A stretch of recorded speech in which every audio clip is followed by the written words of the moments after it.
In this interesting episode, we are talking about the two interesting things. Number one, a former Orlando Pirates player advises Orlando Pirates to keep up with this attitude, especially in the CAF Confederation Cup. Number two, a former KAIZER Chiefs player advises STUART Baxter that stop living in the past. Stop telling us about your former glory. Right now, you must deliver now. Don't tell us about what you did for KAIZER Chiefs 15 years ago, 7 years ago.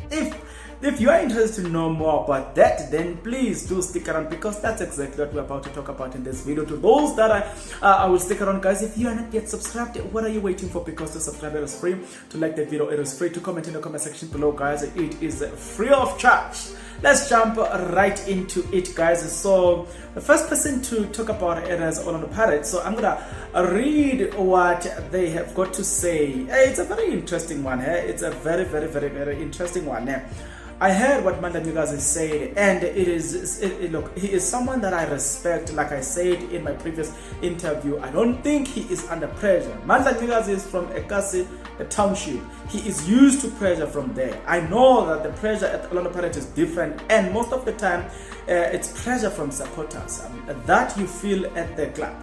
But I would like to talk about the treatment from some of these African teams. I had an opportunity to play in the CAF Champions CAF League with Orlando Pirates, and the first game of the competition that I played was against Bikili Big Bullet, now called Nyasa Big Bullet, on Malawi in Malawi.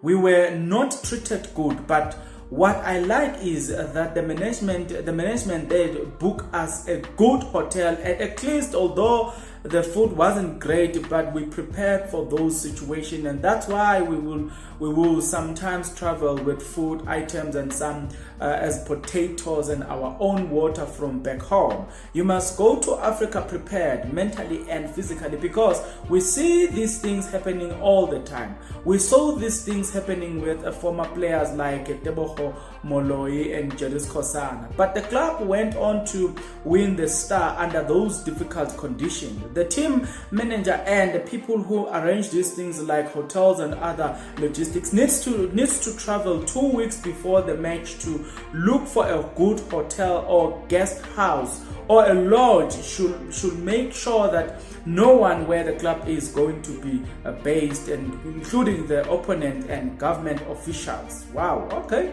It's not only to be a coach who fights out there. The players should also fight for themselves on the field. You don't have to even greet them. Just go on and do the business. That's a very interesting one. You don't even greet the other players, but that's a very interesting one. Don't even greet them, because you don't owe them any explanation anyway. So I don't know, guys, what's your take about what has been said about the treatment that if a South African team had to play in this African continent, it's always this challenge, and perhaps that's one of the motivation that KAIZER Chiefs ended up not interested to play in the CAF Confederation Cup or CAF League, because of the treatment, perhaps, you know what I'm saying. So maybe that's one of those reasons. But then, with that being said, still in the interest of talking about KAIZER Chiefs, I think it will do us good to talk about what the former KAIZER Chiefs player Sali has got to say about what STUART Baxter had to say. This is okay. He says this is a too defensive and scared to lose coach. So in other words, this coach is too defensive and very scared to lose. Yeah, I like this one. This coach is too defensive and very scared to lose. To say he is the last coach to bring silverware to Naturena or the best coach in the last 20 years doesn't mean anything. Big clubs don't live in the past glories or past achievement. Every season they need to produce results. He must just live as he is already failed. The league is gone. The MTN trophy is gone. The Nedbank Cup is gone. So why is he still there? Hey, Everett, we should be building for the next season with a new coach already. I don't even see him qualifying for the CAF Champions League, where all these players that are bought for him from Swallows and other teams. Hey, what a good question there. Do you guys, okay, maybe I should start here. Do you guys see Orlando Pirates qualifying for the CAF Champions League? You know, from where I'm seated, even number 4, it's going to be a struggle for Kaizer, but nevertheless, we are all subject to correction. You know what I'm saying? We are men born under sin, subject to correction. But I don't see Kaizer qualifying for even the CAF Champions League, or let alone the CAF Confederation Cup. I just don't see them becoming number 3. You know what I'm saying? Because of the football that is being played there. But nevertheless, now we've got two stories that we covered here.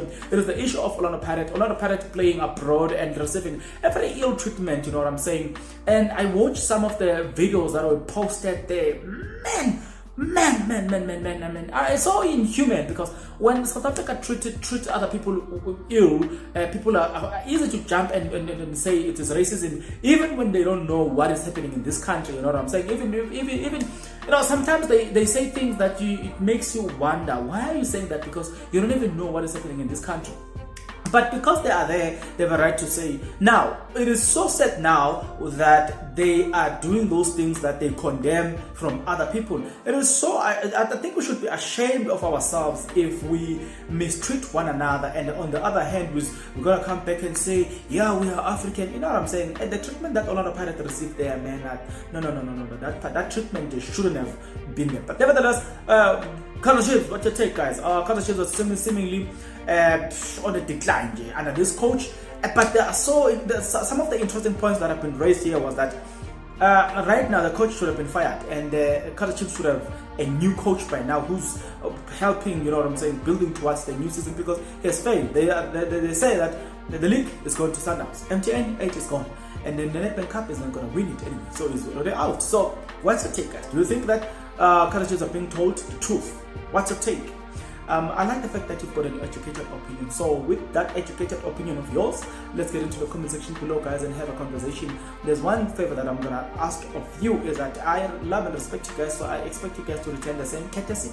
Love and respect me, you know what I'm saying? We may have a different opinion. It's okay for us to have a different opinion, but there's one underlying fact, is that we need to respect each other beyond those different opinions, and that's what most of Africans' values will say. Nevertheless, until next episode, please take care.